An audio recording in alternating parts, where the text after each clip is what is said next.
হাসির রাজা, জ্ঞানের রাজা, রসিক রাজা গোপাল ভাঁড়।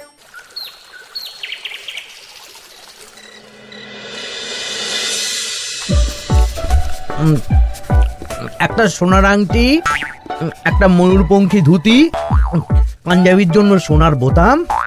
এই তুমি সেই বিকেল থেকে কি এত লেখাপড়া করছো বলো তো? চিঠি লিখছি। তা কাকে চিঠি লিখছো শুনি শুনি? আমার শাশুড়ি মাকে লিখছি গো গিন্নি। তা আমার মাকে হঠাৎ চিঠি লিখছো কেন? এক সপ্তাহ পরেই তো জামাই ষষ্ঠী, তাই মন্ত্রীমশাই সব আবদারগুলো একে একে লিখে ফেলেছেন। তুমি আমার মায়ের কাছে আবার কি আবদার করছো বলো তো? বেশি কিছু না, ওই আমাকে চিঠি পাঠিয়ে নিমন্ত্রণ করতে হবে, তারপর সাদা ঘোড়ায় করে নিয়ে যেতে হবে আমাকে, 3 দিন আদর যত্ন করে খাওয়াতে হবে, সোনার আংটি, ময়ূরপঙ্খী ধুতি, সোনার বোতাম, গলার হার, এই সব উপহার দিতে হবে। তুমি কি পাগল হয়ে গেছো?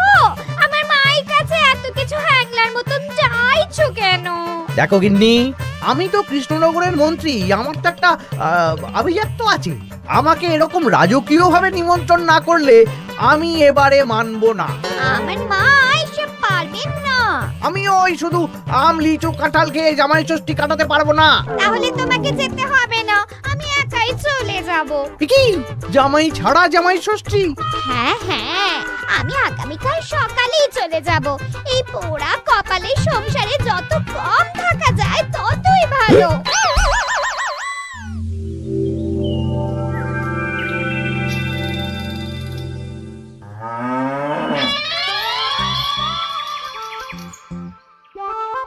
এই চলো চলো চলো চলো।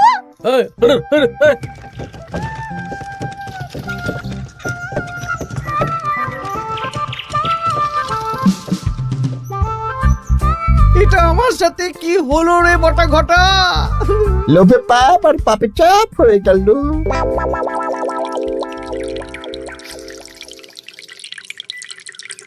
বাহ বাহ, আজ সবাইকেই বেশ খুশি খুশি দেখাচ্ছে। সামনেই তো সবাই শ্বশুর বাড়ি খেতে যাবে, তাই মুখে এত হাসি খুশি ভাব মহারাজ।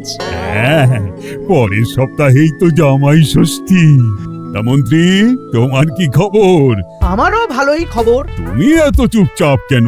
আমার জন্য তো আমার শাশুড়ি মা এলাহি আয়োজন করেন, এবারেও নিশ্চয়ই করছেন। কিন্তু গিন্নিমাকে যে দেখলাম আজকেই আপনার শ্বশুর বাড়ি চলে গেলেন, মুখটাও কেমন ভার ভার ছিল। আপনার সাথে ঝগড়া হয়েছে নাকি? না না, ঝগড়া কেন করতে যাব? আমি তো গিন্নির সাথে মিষ্টি সুরে কথা বলি। তা গোপাল, তোমার কি খবর?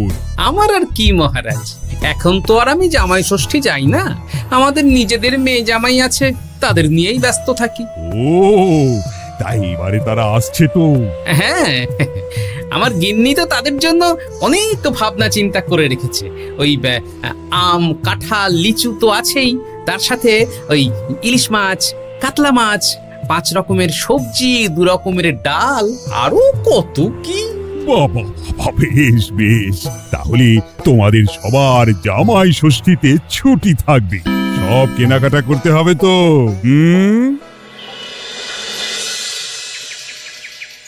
মাথাটা খারাপ হয়ে যাচ্ছে রে, সবাই চব্যচস্য খাবে। মন্ত্রীমশাই, এই তো সুযোগ। কিসের সুযোগ? আমি বলতে চাইছিলাম যে এই সময় সব সভাসদেরাই তো জামাই ষষ্ঠীর নিমন্ত্রণ রক্ষা করতে শ্বশুর বাড়ি যাবে, আর সবাই কিছু না কিছু কিনে নিয়ে যাবে। হ্যাঁ, শাড়ি, গয়না, মিষ্টি। আর গোপাল তো ওর জামাইয়ের তদবির করতে ব্যস্ত থাকবে, গোপালও কেনাকাটা করবে, তাই এই সুযোগটা হাতছাড়া করা যাবে না। হ্যাঁ, সবাই হাত খুলে খরচ করে কেনাকাটা করবে, আর আমি ওই কেনাকাটায় ভাগ বসাবো। একদম এইটাই বলতে চাইছিলাম। শোন, তোরা শুধু ভাবনা চিন্তা করে নে কিভাবে কুচির কাজটা করা হবে।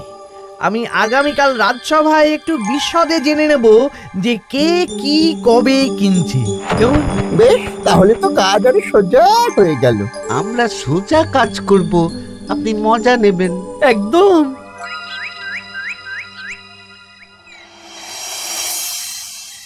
এই কি বলছি শোনো না। মুখ চলছে, কান খোলা। বলে ভালো। আমি আমাদের জামাইয়ের জন্য একটা আংটি আর মেয়ের জন্য একটা নাক ছাবি বায়না করে এসেছি। হ্যাঁ, মানে মানে তুমি আগামীকাল সন্ধ্যাবেলা দাম মিটিয়ে দিয়ে ওগুলো নিয়ে আসবে, কেমন? ওরে বাবারে কি হলো গো? সাত সাত কি হলো?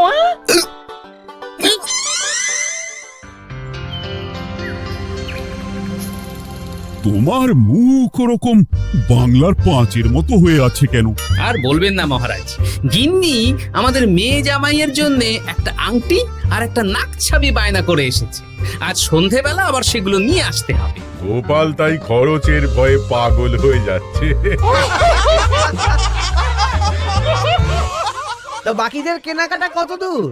আমি ভাবছি ওই আগামীকাল দুপুরেই সব কেনাকাটা করে নেব।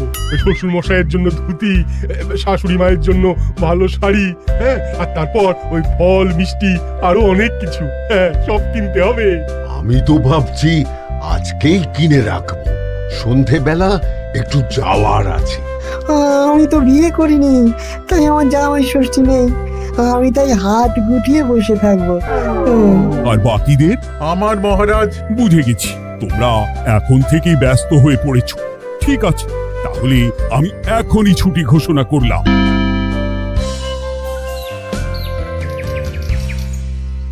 আরে আমার আজকের ভাগ্যটা এতটাই চওড়া যে রাজসভায় শুরুতেই ওই আলোচনা শুরু হয়ে গেল। মানে গোপালের মুখ ভার ছিল, নিজেই কারণ বলে দিল যে আজকে সন্ধ্যাবেলা জামাই আর মেয়ের গয়না কিনতে যাবে। আচ্ছা, আর বাকিরা? বাকিদের ব্যাপারও জেনে নিয়েছি। আমি একটা তালিকা বানিয়ে রেখেছি। কিসের তালিকা? এই যে কে কখন কি উপহার কিনতে যাবে। আরে বাস, তোরা দিনে রাতে চুরি কর, বুঝলি, সারা রাজ্যে চুরি কর। রাঘব বোয়ালের খবর তো আমি দিয়েই দিলাম। এর সাথে সাধারণ প্রজাদের ঘরেও চুরি করব? একদম। মন্ত্রীমশাই, এবারে হিসেবটা 50-50 হবে তো? মানে ওই আমরা যা চুরি করে আনবো তার অর্ধেক আপনার আর অর্ধেক আমাদের। কারণ এবারে তো আর গিন্নিমা নেই, তাই আপনার খরচ নেই। এই তোরা কার সাথে কার তুলনা করছিস? আমি এই রাজ্যের মন্ত্রী, তোদের কাজ দিচ্ছি, এটাই তোদের অনেক ভাগ্যের ব্যাপার। হ্যাঁ না, হ্যাঁ, যা পাওয়া যাবে তার 80 ভাগ আমার আর 20 ভাগ তোদের। তোরা দুজনে ওই 10-10 করে নিস, যদি না পোষায় বলে দিস। আরে বাবা রে, না ঠিক আছে, আপনার শর্তেই রাজি। তোরা চুরি করবি মুখ ঢেকে বা মুখে কালো রং করে, আর গায়ে হাতে তেল মেখে নিবি, ভুলিস না। আচ্ছা মন্ত্রী মশাই, মনে থাকবে। বুঝলে রানী, আমি সব সভাসদদের আজকে থেকেই জামাই ষষ্ঠীর ছুটি দিয়ে দিয়েছি। ভালোই করেছেন, চলুন না আমরাও আগামীকাল বেরিয়ে পড়ি। হ্যাঁ, তাহলে তো ভালোই হয়। সারা দিন রাত এত কাজের চাপ, এত হিসেব নিকেশ, কয়েকদিন একটু ঘুরে এলে মাথাটা হালকা হবে। তাহলে মহারাজ, আমি এখনই সব গুছিয়ে রাখতে বলছি, কাল সকাল সকাল বেরিয়ে পড়বো। বেশ বেশ, তাই করো, সেটাই ভালো হবে।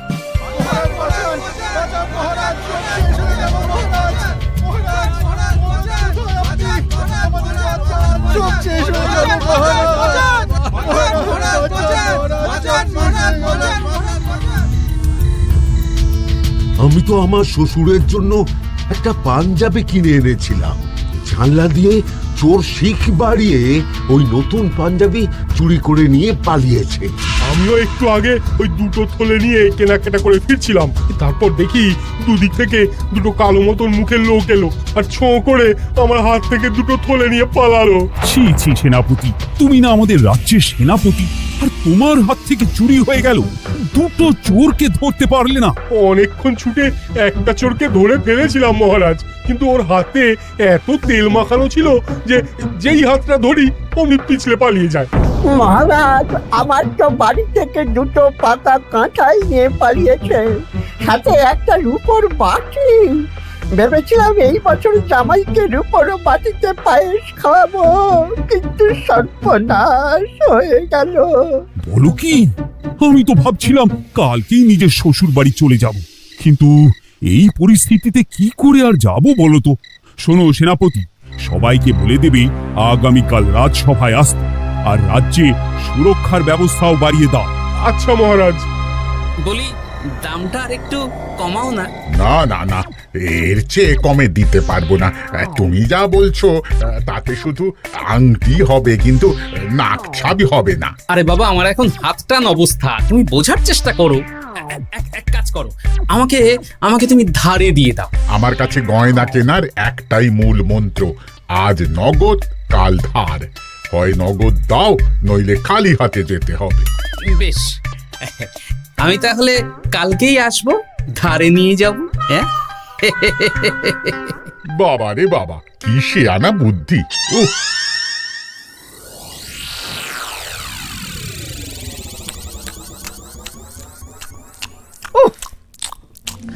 একেই বলে চুরি বিদ্যা বড় বিদ্যা, যদি না পড়ো ধরা। ধরা পড়লেই পড়তে হবে হাতে হাত করা। আজকে সন্ধ্যাবেলা তো গোপালের গয়না কিনতে যাওয়ার কথা ছিল, সেটার কি হলো? ধুর, ও যা কিপটে, ও বলছে ধারে গয়না দিন। আমি তো সাকরার দোকানের বাইরে ঠায় দাঁড়িয়েছিলাম, গোপাল খালি হাতে বাড়ি গেল আর আমিও খালি হাতে চলে এলাম। গোপালের এই চওড়া কপাল। কিন্তু সুযোগ একবার পেলে আমরা হাতছাড়া করব না। হ্যাঁ, তোমাকে যে এত করে বললাম সন্ধেবেলা জামাইয়ের আংটি আর মেয়ের নাক চাবিটা নিয়ে এসো, তা কথা কানে যায়নি নাকি? ও শেখ রাজা দাম চাইলো, তা শুনেই আমার মাথা খারাপ হয়ে গেল। মানেটা কি? শেখরা বলেছে আজ নগদ কাল ধার, তাই আমি কালকে ধারে নিয়ে আসবো। ওহ, তোমাকে নিয়ে আর পারি না। হ্যাঁ, মেলা কথা না বলে খেতে দাও দেখি। দিচ্ছি। তা বলি, রাজ্যের খবর কিছু শুনেছো? হ্যাঁ, কি খবর? এই যে আজকে সন্ধেবেলায় অনেক জায়গায় চুরি হয়েছে। হ্যাঁ, বলো কি? হ্যাঁ গো হ্যাঁ, আগামীকাল তোমাদের রাজসভার ছুটি বাতিল। রাজবাড়ি থেকে লোক এসেছিল, জানিয়ে গেছে। ব্যাপারটা কি? বলছি হাত পা ধুয়ে নাও, খেতে বসো। বলছি দাঁড়াও।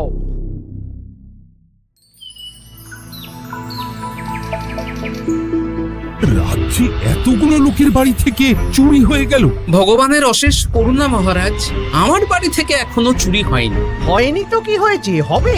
তোমার বাড়িতেও চুরি হবে। বাবা, মন্ত্রীমশাই, আপনি কি আগে থেকেই জানেন নাকি যে আমার বাড়িতেও চুরি হবে? তা চোর কি আপনার মাস্তুতো ভাই নাকি? কি মন্ত্রী, তুমি কি চোরকে চেনো? সত্যি মন্ত্রীমশাই, আপনি চেনেন? চেনেন? না মানে এই চিনি না, আসলে ইয়ে করলাম, মানে আন্দাজ করলাম। কোন যুক্তিতে আন্দাজ করলেন মন্ত্রীমশাই? না, আসলে যারা যারা এই বছর জামাই ষষ্ঠীতে যাচ্ছে বা জামাই আদরের আয়োজন করেছে, চোর বেছে বেছে তাদেরই চুরি করছে তো, তাই আর কি। বুঝেছি, এটার সাথে মন্ত্রীমশাইয়ের একটা যোগ থাকলেও থাকতে পারে। আচ্ছা, যে জন্য তোমাদের ডাকা, তোমাদের যে দীর্ঘকালীন জামাই ষষ্ঠী উপলক্ষে ছুটি দিয়েছিলাম, সেটা বাতিল করে শুধুমাত্র জামাই ষষ্ঠীর আগের দিন থেকে জামাই ষষ্ঠীর পরের দিন পর্যন্ত ছুটি থাকবে। আচ্ছা মহারাজ। আর সবাই একটু সাবধানে থেকো, দিনকাল খুব খারাপ। মন্ত্রীমশাই অত জোর দিয়ে কেন বললেন কথাটা? ব্যাপারটা ভেবে চিনতে দেখতে হবে।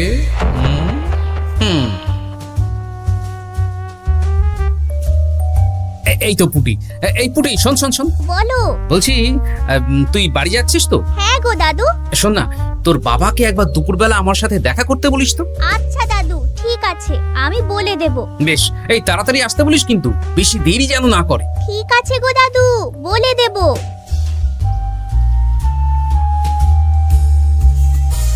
এবারে বিজ্ঞানীর বাড়ি একবার যেতে হবে। এটাই কাজ হবে তো বিজ্ঞানী? আলবাত হবে।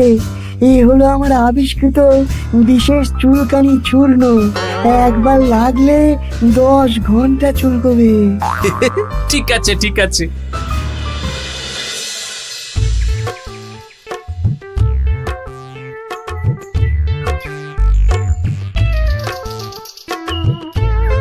ও গোপাল দাদা, তুমি আমাকে ডেকেছো? হ্যাঁ, শোনো পুটির বাবা, তোমাকে একটা কাজ করতে হবে। বলো কি কাজ? তুমি আজ বিকেলে আমাকে একটা বড় ঝুড়িতে সবজি দেবে। শুধু সবজি না, সবজির সাথে ওই ফল মূল মাছ সবকিছু টাটকা না হলেও চলবে। সেটা আবার কেন? সে পরে বলবো। আচ্ছা আচ্ছা গোপাল দাদা।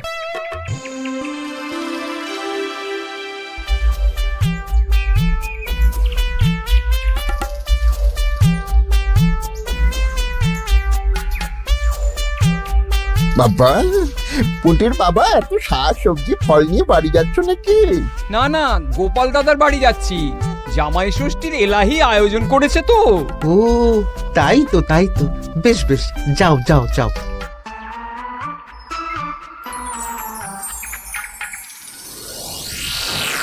বলিস কি রে? হ্যাঁ, নিজের চোখে আমরা দেখে এলাম। যে পরিমাণ শাক সবজি ফল আছে সেই সব দিয়ে আপনার ওই 1 সপ্তাহ চলে যাবে। তাহলে এই সুযোগ হাতছাড়া করা যাবে না। আজকে ওঁত পেতে থাকবি, কোন রকম সুযোগ পেলেই নিয়ে আসবি। আচ্ছা মন্ত্রী মশাই। এই এসব তুমি কি মেশাচ্ছ ঝুড়িতে? হ্যাঁ, চুপ, এটা চোরের দাওয়াই। এখন এই ঝুড়ি এখানেই থাকবে। যদি মন্ত্রীর কথা মতন চোর বাবাজি নিলেই ফাঁসবে। যাও যাও, আমার জন্য একটু মুড়ি বাদাম নিয়ে এসো, যাও।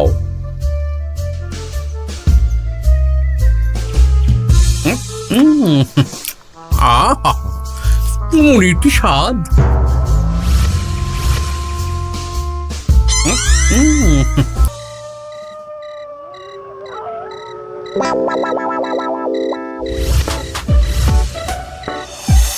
এই কটা সবজি ফলগুলো আমাদের জন্য অপেক্ষা করছে। দেখ দেখ। এ তো দারুণ সুযোগ। দরজা জানালা ভাঙার, শীত কাটার কোনো ব্যাপার নেই। ঠিক, তাহলে আর দেরি কেন, চল।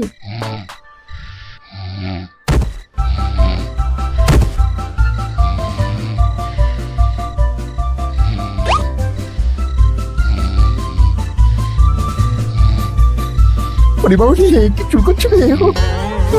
ওরে বাবারে, আমারও হাত চুল করছে। পরিবাবু চুল করছে তো। ওরে বাবারে। এই কে রে? এই সেরেছে, গোপাল চলে এসেছে। আর পালানোর পথ নেই। এবার আমরা কোথায় যাব? কোথাও যেতে পারবি না। সারা রাত এই উঠোনেই গোল গোল করে ঘুরতে থাক।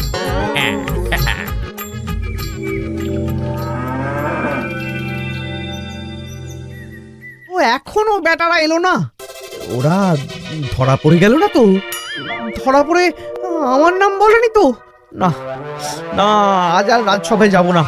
বলবো বলবো হ্যাঁ, আমার শরীর খারাপ, আমি চুরির কিচ্ছু জানি না।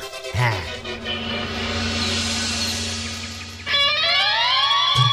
শুধু মন্ত্রী আসেন। মন্ত্রীমশাই ভয়ে আসেননি মহারাজ। মানে মন্ত্রীমশাইয়ের 2 বিষাক্ত হাত ধরা পড়ে গেছে। এরা দুজনে মন্ত্রীমশাইয়ের নির্দেশে সবার বাড়ি বাড়ি চুরি করেছে, ছিনতাই করেছে। তাহলে আর দেরি কেন, চলুন মন্ত্রীকে ধরে আনি। এ না হয় ধরবেন, কিন্তু উনি যদি অস্বীকার করেন, কারণ চুরির সময় উনি তো উপস্থিত ছিলেন না, যদি বটা ঘটার কথা অস্বীকার করেন। সে ভাবনাও আমার ভাবা আছে। শোন বটা ঘটা, এই তো ভালো বুদ্ধি, চলো সবাই।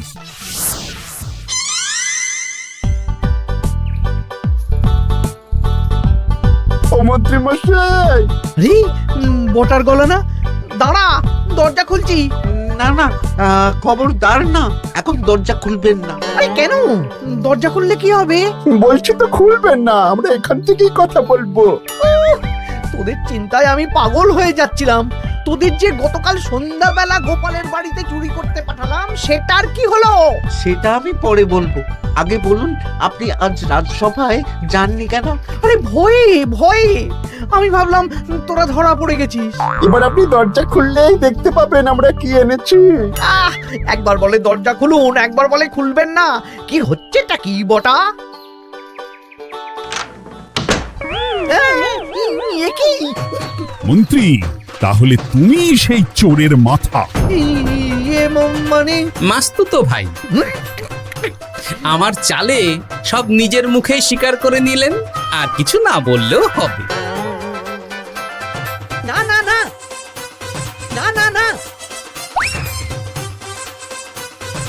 আরে ওই তো আমার চুরি যাওয়া জিনিস।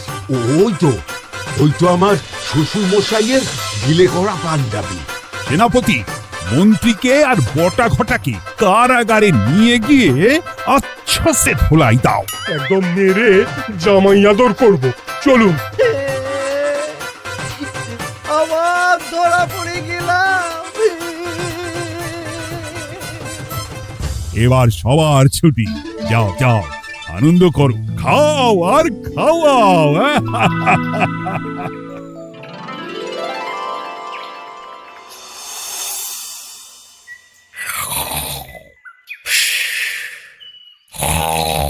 কি গো, বলি বেলা তো অনেক হলো, উঠবে তো নাকি? কাল সারা রাত যা ধকল গেছে, তাই একটু বেশি ঘুমিয়ে পড়েছিলাম। বলি ধকল আবার কি? দিব্যি তো ঘুমাচ্ছিলে। সেটা তুমি বুঝলে তো হয়েই যেত গিন্নি। আসলে সামনেই তো জামাই ষষ্ঠী, তার উপর তুমি যা আয়োজন করেছো, সেটার ধকলেই স্বপ্ন দেখছিলাম আর কি।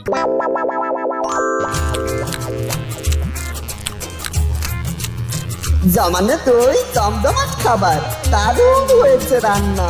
জমজমাট জামাই ষষ্ঠী, শুরু হবে আমার কান্না। হাসির রাজা জ্ঞানের রাজা রসিক রাজা